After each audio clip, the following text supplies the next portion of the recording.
Muito boa noite, queridos amigos do Caminhando com Jesus. É com prazer imenso que mais uma vez estamos aqui no nosso encontro mensal.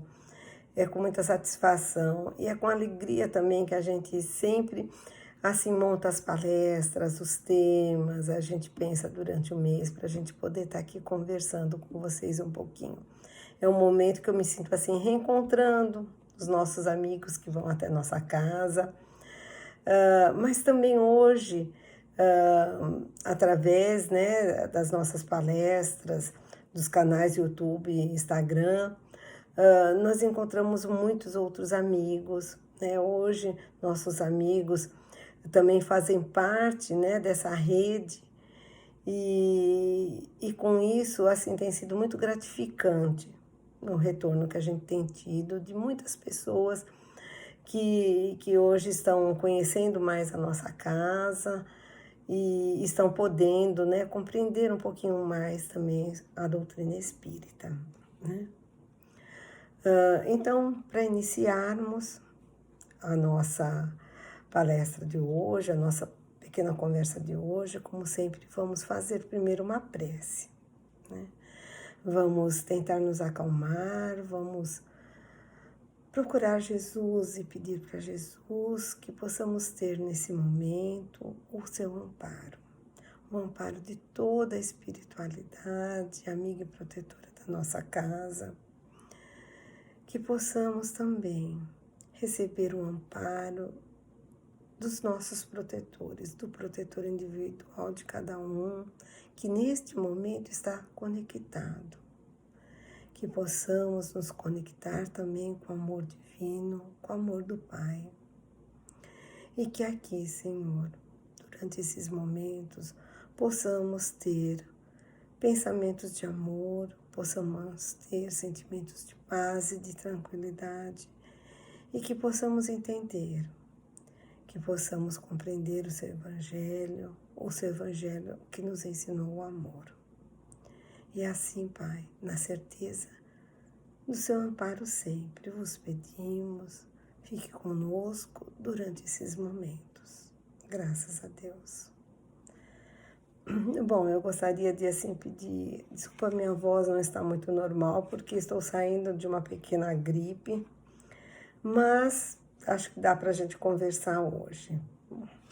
E hoje eu escolhi um tema relacionado à família, porque este ano de 2000, que se encerrou, 2020, foi um ano de dificuldades para muitas famílias, em vários sentidos, materiais, emocionais, e relacionamentos espirituais, né? E foi assim, eu acho que foi para todos nós, foi um ano assim de experiências diferentes que nós tivemos em família, porque com a questão de nós tivemos que alterar a nossa rotina de trabalho, de estudo, nós lá na casa espírita, né, dos nossos encontros. Então, todas as famílias tiveram alguma alteração, seja lá qual for, ou do membro da família que alterou horários e costumes dentro da família. Enfim, as famílias tiveram uma alteração de suas rotinas esse ano, né?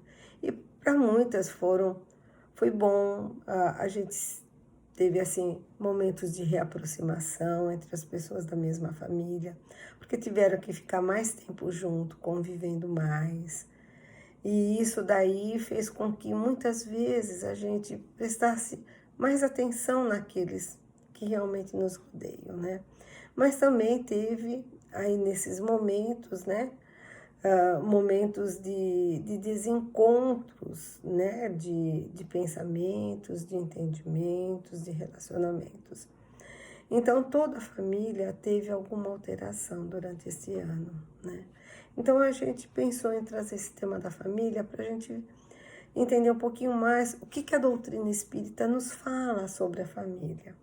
E hoje, especialmente, eu queria falar um pouquinho também sobre os nossos eternos reencontros em família, tá?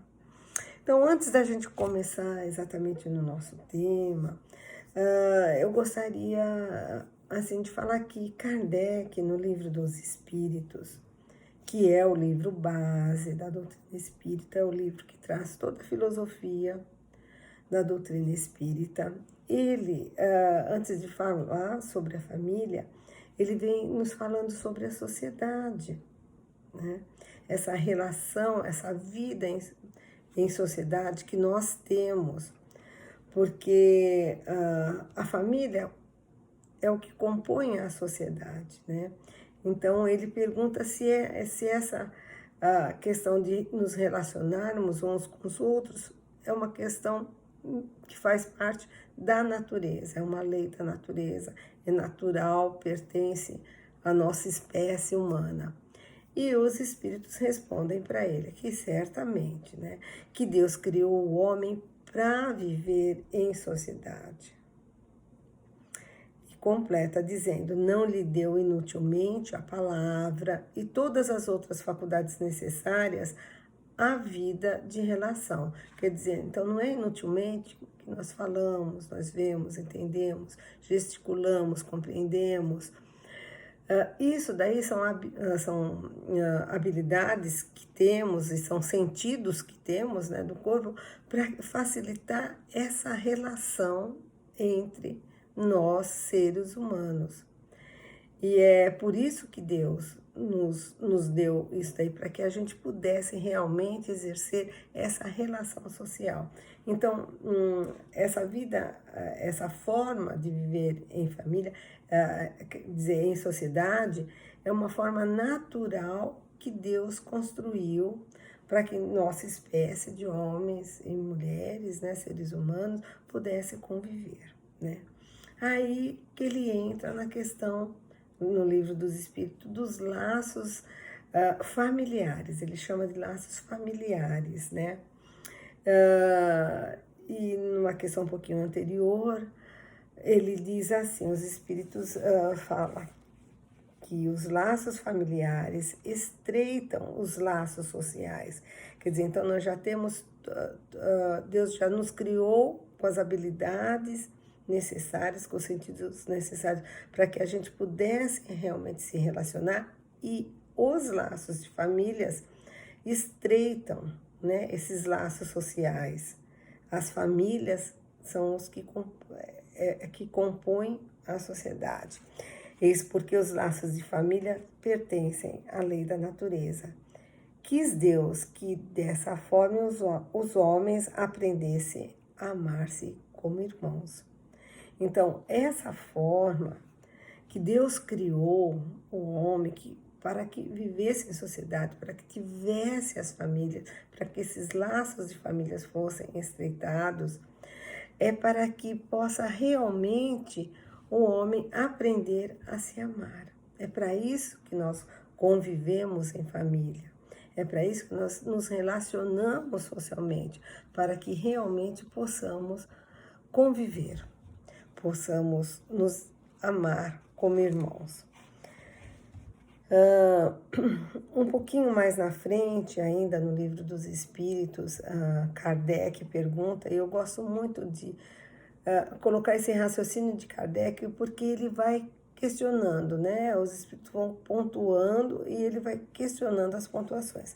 E ele diz assim: então, qual seria para a sociedade o relaxamento desses laços de famílias? Quer dizer, se não tivesse mais essas famílias compostas, né? O que seria isso para a sociedade? Kardec perguntou. E a espiritualidade respondeu: um recrudescimento do egoísmo. Porque a família faz com que as pessoas aprendam a pensar uns nos outros, aprendam a dividir o mesmo espaço, aprendam a ver as suas necessidades junto com as necessidades dos outros. E se não tiver esse envolvimento de família, essa união, esse laço, as pessoas vão passar a pensar só nela, no que ela precisa, no que ela necessita. Então seria assim, cada vez mais as pessoas pensando só nela. E a família faz com que a gente exercite o pensar no outro, o pensar naqueles que estão ao nosso lado, debaixo do mesmo teto, as necessidades, né? Tá? E nós temos um livro chamado SOS Família, um livro psicografado por Divaldo Franco, um médium, né, da atualidade, muito reconhecido e orador também dentro do movimento espírita. E a mentora dele, Joana de Ângeli, nos vem falar sobre a família.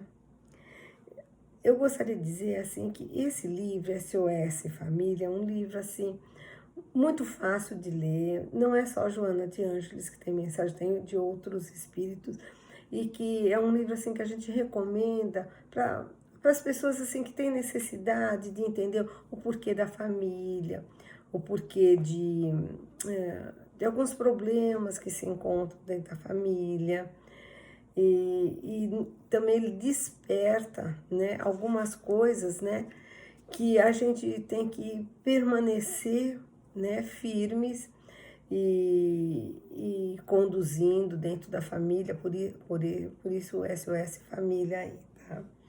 Bom, e Joana de Ângeles vem nos dizer que a família, por essa razão, tornou-se a célula máter do organismo social, onde se desenvolve os sentimentos, a inteligência e o espírito desperta para suas realizações superiores da vida.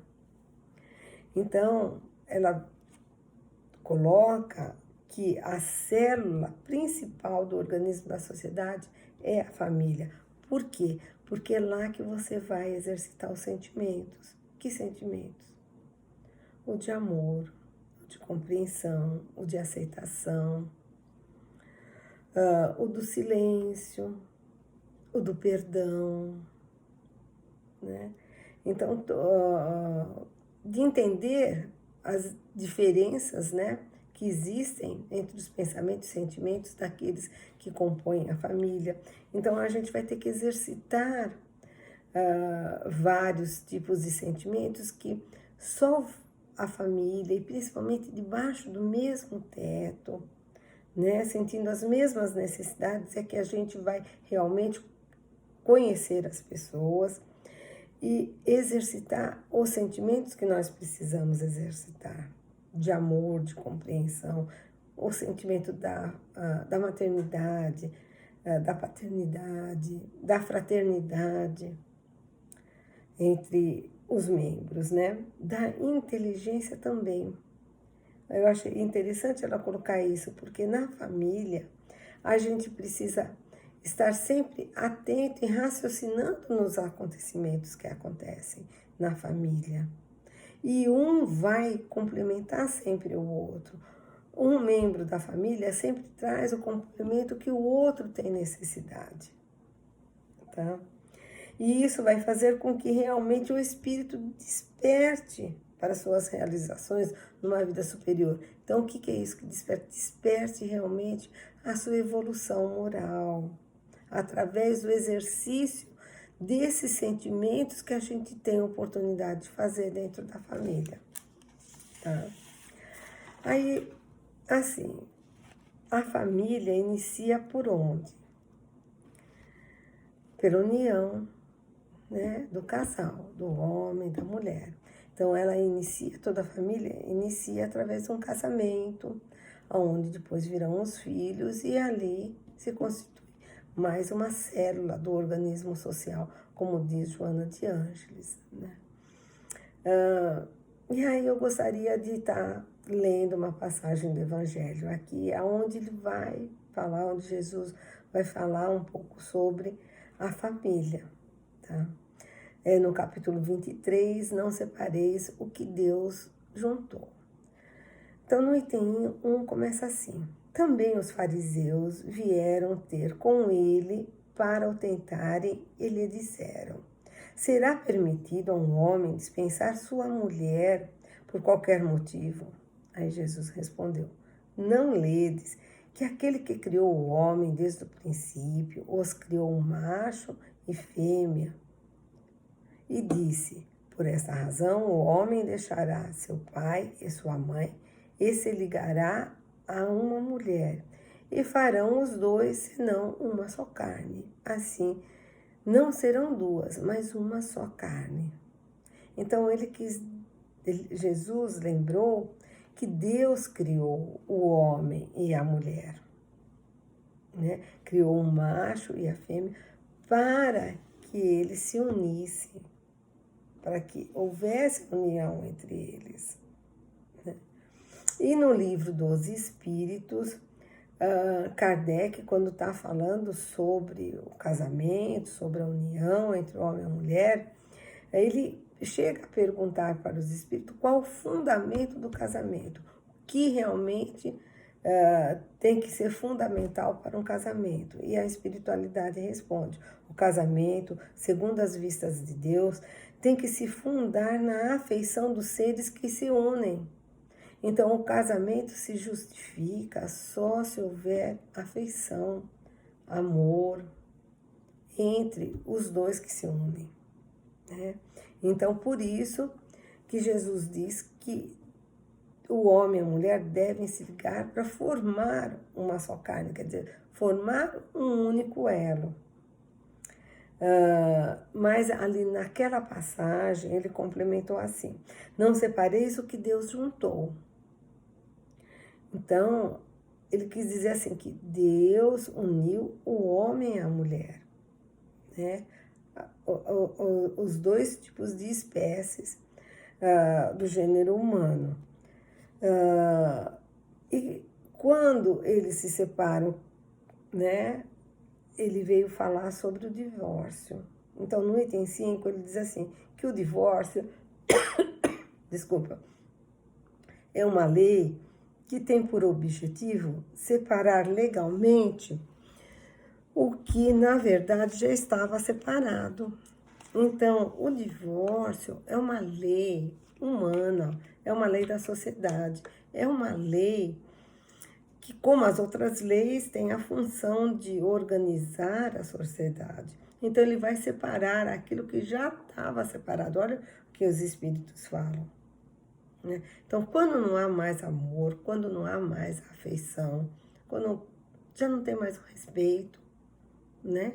Que é isso que vai fundamentar a afeição e o bem-querer de um do outro, né? Para se manter aquela família, para se manter a relação. Então, aí há uma separação natural, né? E o divórcio, ele é apenas uma lei da natureza. Ele não é ele é apenas uma lei da sociedade, ele não é uma lei natural. Ele é uma lei momentânea, que se faz necessário enquanto os homens tiverem as suas imperfeições. Um pouquinho mais para frente, no item 696, Kardec ele vem fazer uma outra colocação, né, a respeito do casamento. Ele diz assim: que efeito teria sobre a sociedade humana se não houvesse mais casamento? Quer dizer, se não, essas pessoas não se unissem mais, porque a partir dessa união que tem a família, quer dizer, se não tivesse mais o casamento, o que seria para a sociedade? E a espiritualidade, então, responde: seria uma regressão à vida dos animais, porque os animais se unem o macho e a fêmea por instinto, né? Não é pela essa afeição que isso é inerente ao ser humano, tá? E aí ele completa: o casamento constitui um dos primeiros atos de progresso na sociedade humana, porque estabelece a solidariedade fraterna. A abolição do casamento seria, pois, regredir à infância da humanidade. Então, o casamento é um avanço na sociedade, é um avanço, é um progresso dentro das relações sociais, porque ele estabelece a solidariedade fraterna, porque unidos numa mesma casa, unidos debaixo do mesmo teto, vai aprender a compartilhar tudo, a pensar, né? Não só em si, a pensar em dois. Então, essa solidariedade fraterna que tem que unir os casais, né, é que vai fazer a diferença, que vai fazer o progresso, porque dali vão emergir os sentimentos, né, de doação, de abnegação, muitas vezes, né, além dos sentimentos de aceitação, compreensão que se deve ter, né, e de respeito. Então, falamos um pouquinho da sociedade, falamos um pouquinho do casamento, sobre a vista da doutrina espírita e especificamente hoje com o Evangelho, né? E tem um outro item que ele vem falar então sobre a família, sobre os membros da família, que é isso que a gente vai falar um pouquinho mais hoje, né? Sobre esses membros. Aí é no capítulo 14, o capítulo que tem o título Honra teu pai e a tua mãe. Aí ele vai falar lá no item 8 sobre a parentela corporal e a parentela espiritual. Aí ele começa a dar uma visão maior sobre essas pessoas que compõem as famílias, sobre os membros da família, né? Então ele diz assim: os laços de sangue não criam forçosamente os liames entre os espíritos, quer dizer, que não é o fato de estarem ligados, né, pelo sangue, quer dizer, pela mesma família, que os espíritos estão realmente ligados entre si. Os que encarnam, diz assim ele, os que encarnam numa família, isso no Evangelho, viu, pessoal? No capítulo 14. Os que encarnam numa família, sobretudo como parentes próximos, são as mais das vezes, espíritos simpáticos ligados por anteriores relações que se expressam por uma afeição recíproca na vida terrena. Então, a maioria das vezes, os membros de uma família são compostos por aqueles que já têm uma afeição vinda de outras vidas, vinda, né, de afeições anteriores, né? Então eles são assim, relações simpáticas que são ligados entre si. Mas também pode acontecer sejam completamente estranhos uns aos outros esses espíritos, afastados entre si por antipatias, igualmente anteriores de outras encarnações, né? Que se traduzem na Terra por um mútuo antagonismo que ali lhe serve de provação. Então, da mesma forma que tem aqueles que têm afinidade, que já vêm com afinidades de outras encarnações, tem também aqueles que vêm, né, que não são simpáticos, né? E eles vêm como provação.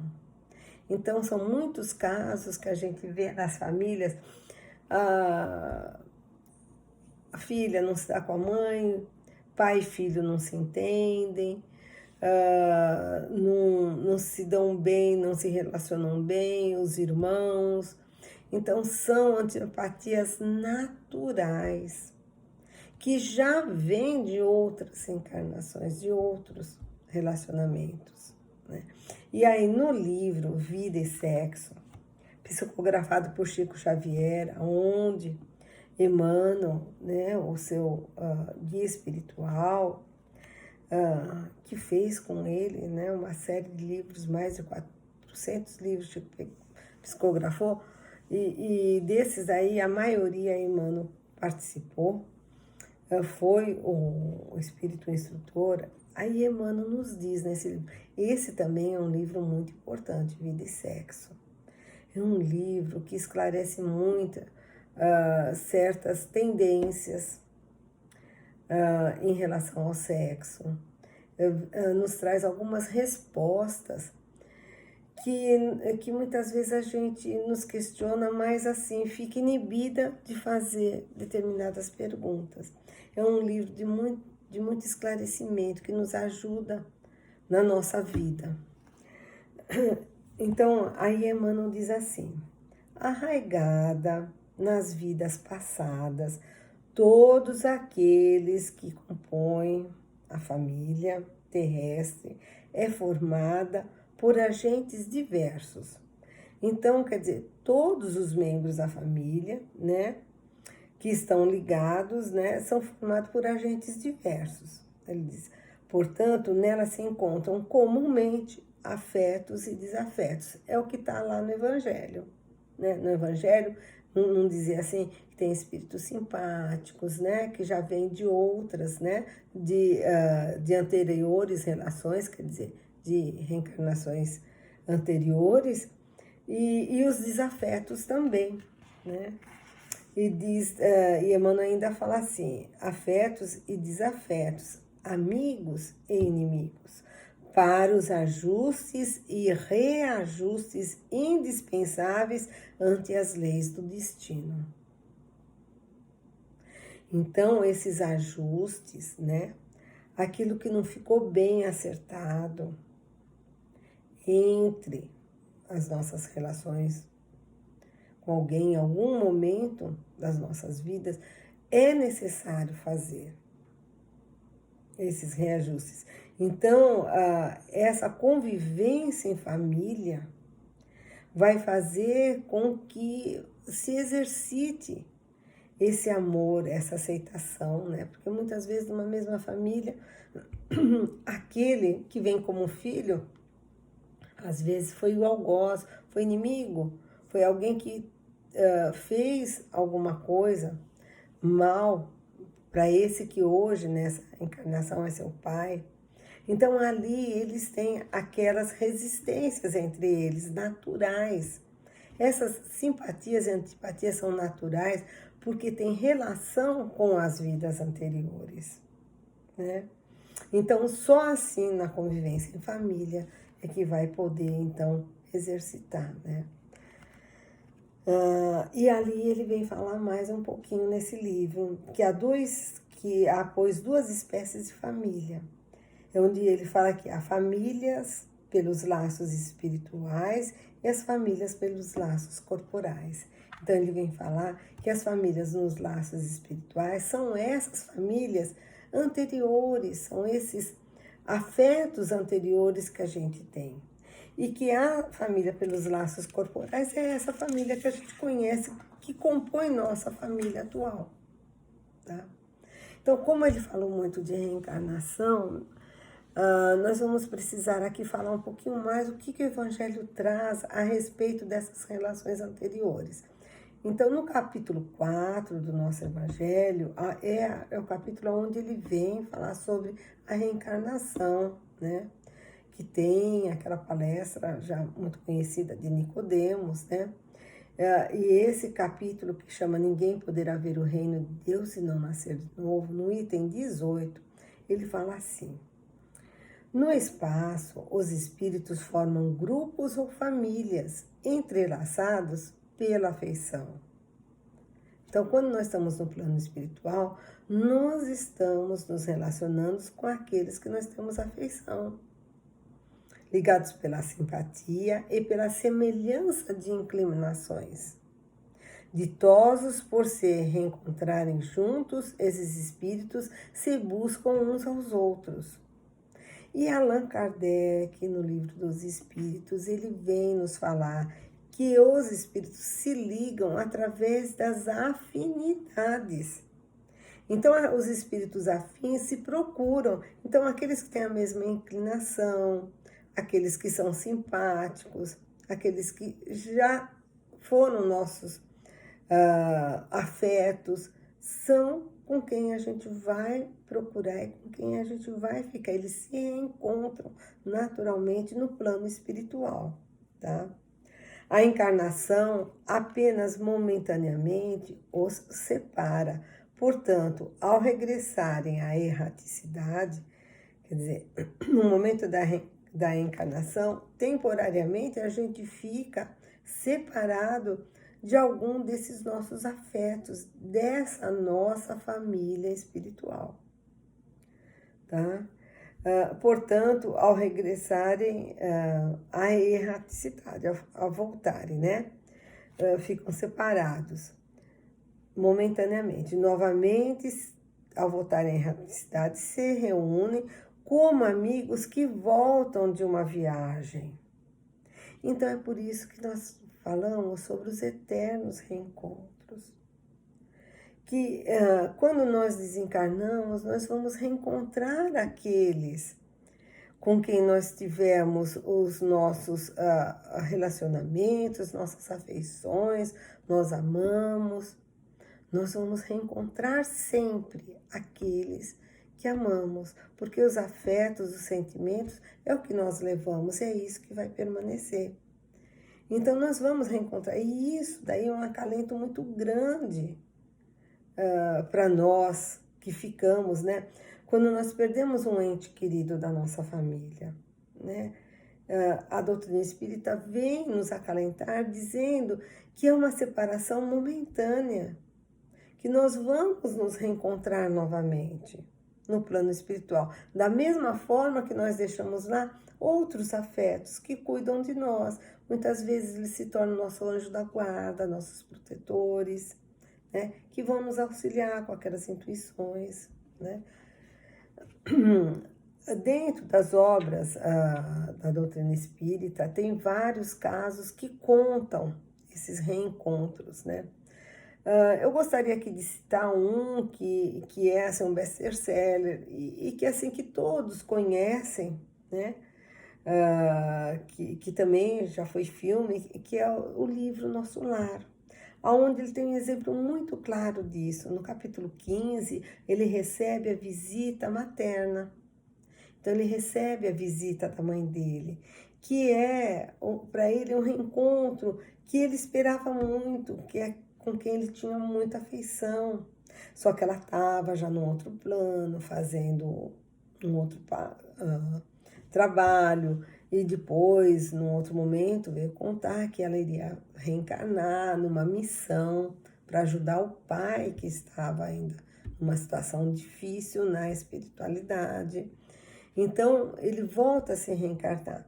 E ele, quando ele está ali no nosso lar, ele conta que ele foi acolhido numa família, a família de Lísias, que é aquele que é o que está sempre com ele, né, que é o orientador dele, aonde ele fica sabendo que Laura, né, que é a mãe ali da família, vai retornar, também vai reencarnar, vai se preparar para também poder vir ajudar uma filha.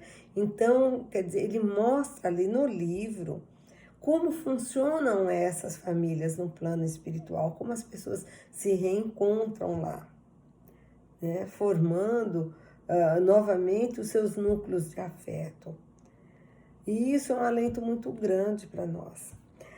Ele continua dizendo assim: muitas vezes até uns seguem os outros na encarnação, vindo aqui reunir-se numa mesma família ou no mesmo núcleo, num círculo social, a fim de trabalhar juntos pelo seu mútuo adiantamento.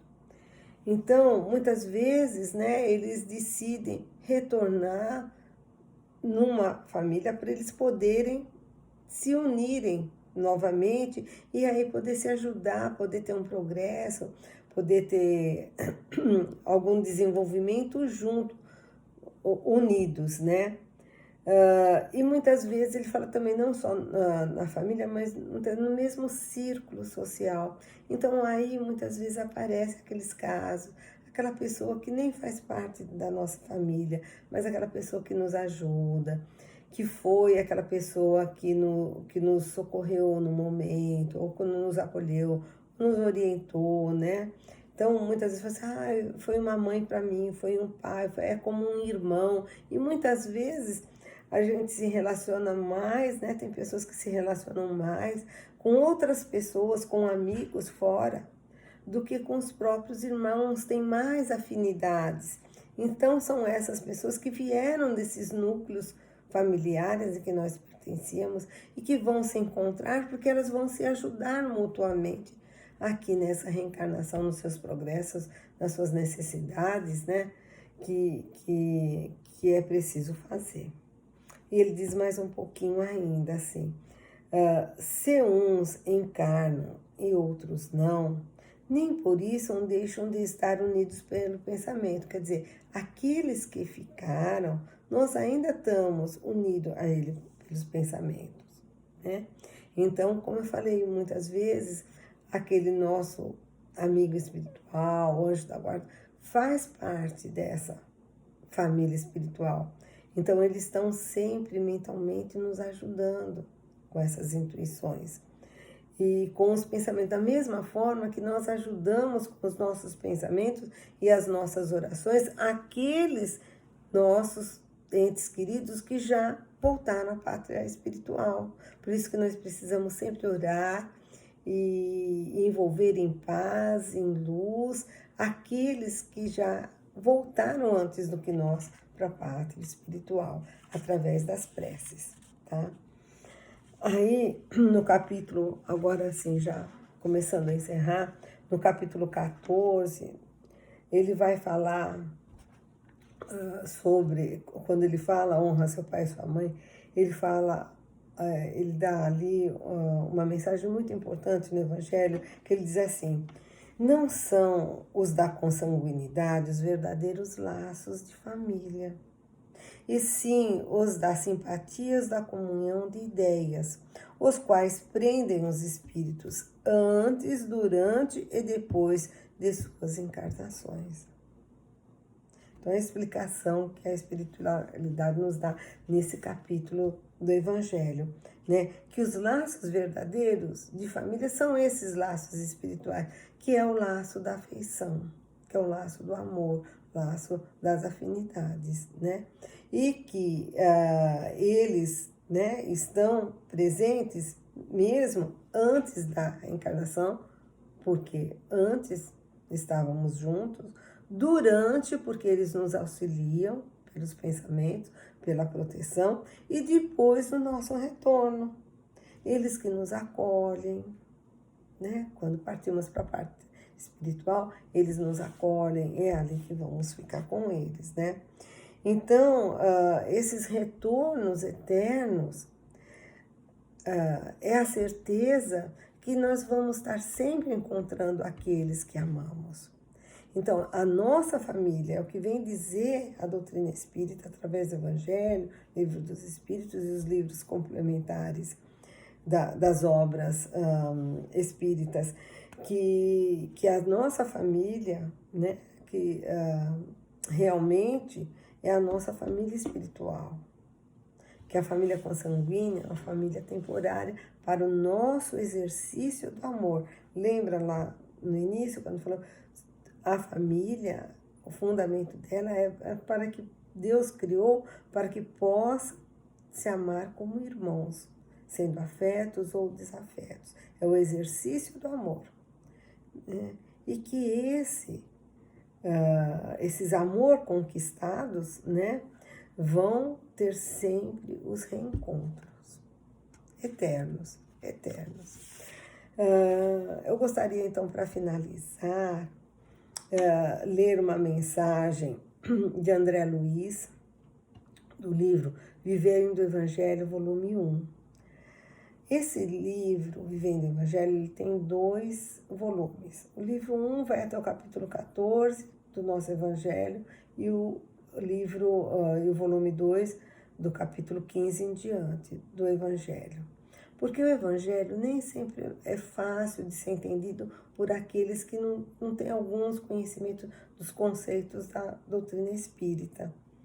Conceito de reencarnação, pluralidade dos mundos, as provas, expiações e outros conceitos, né, básicos da doutrina espírita. E esse livro, Vivendo o Evangelho, ele pega item por item de todos os capítulos, ele vai capítulo por capítulo, item por item, e sempre tem uma mensagem de André Luiz, interpretando aquilo que está no Evangelho. Então ajuda muito, é um livro muito bom, nós usamos lá na nossa casa espírita, ali no Caminhando com Jesus, usamos ele na nossa irradiação do nosso grupo, da nossa casa, no momento da prece.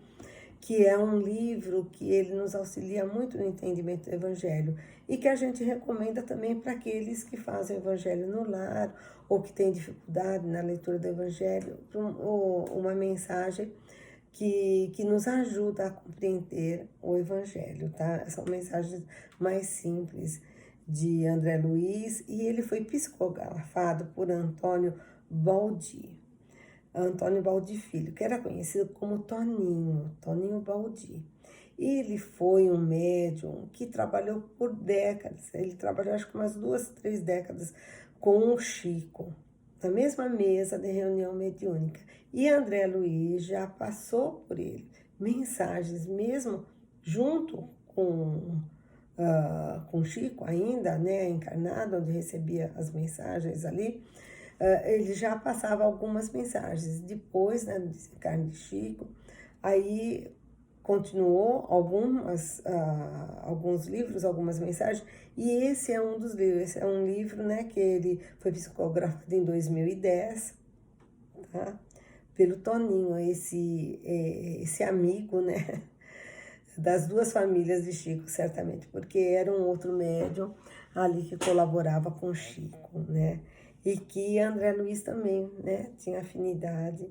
E ele nos deixou, então, nesse livro, ele nos deixou nesse item, no capítulo 14, esse último que nós vimos, várias mensagens. Mas ele deixou uma mensagem intitulada Ao Encontro de Deus. E que André Luiz, naquela linguagem que ele sempre coloca, né? Ele sempre coloca os 2 pontos, né? O que faz a ação e o que recebe a ação. Ele começa por aí. Então ele começa assim: o credor e o devedor, o tirano e o oprimido, o adversário e o inimigo, o opositor e o rival, o agressor e o agredido, o enganador e o enganado, o algoz e a vítima, o vencedor e o vencido, o traído e o traidor, o esperto e o iludido, o ofensor e o ofendido, o mentiroso, o lesado, o sedutor e o seduzido, o prepotente e o humilhado. Através da encarnação, essas relações de outros tempos reúnem-se na família consanguínea. Olha o que André Luiz vem falar, né? Que está ali, né? O mentiroso, o lesado, o ofensor e o ofendido, o prepotente, o humilhado, né? Estão ali, os 2 juntos, gerando antipatias e conflitos, em permanente processo de reconciliação. Então, são colocados juntos, né? Onde tem lembra das antipatias naturais que vão promover conflitos dentro da família, mas isso daí eles vêm junto porque eles estão num processo contínuo, ele coloca aqui, permanente de reconciliação.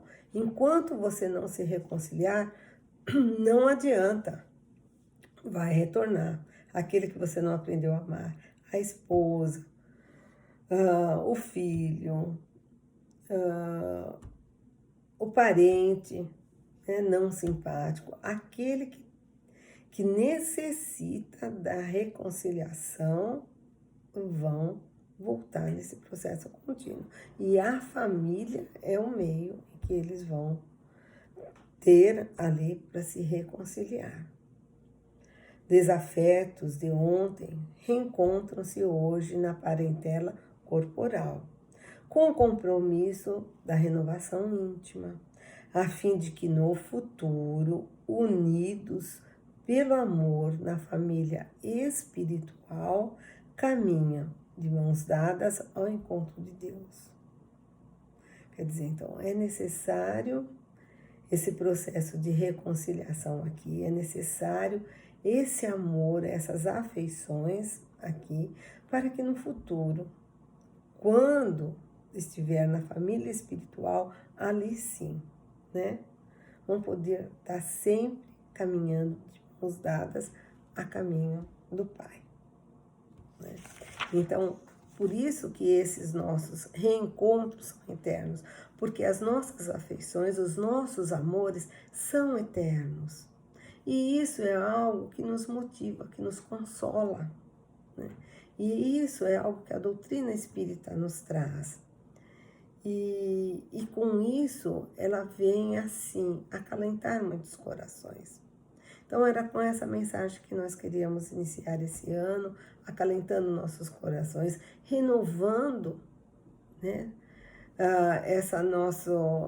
esse nosso amor por todos, que é isso que vai nos trazer sempre ao reencontro dos nossos afetos, eternamente amando.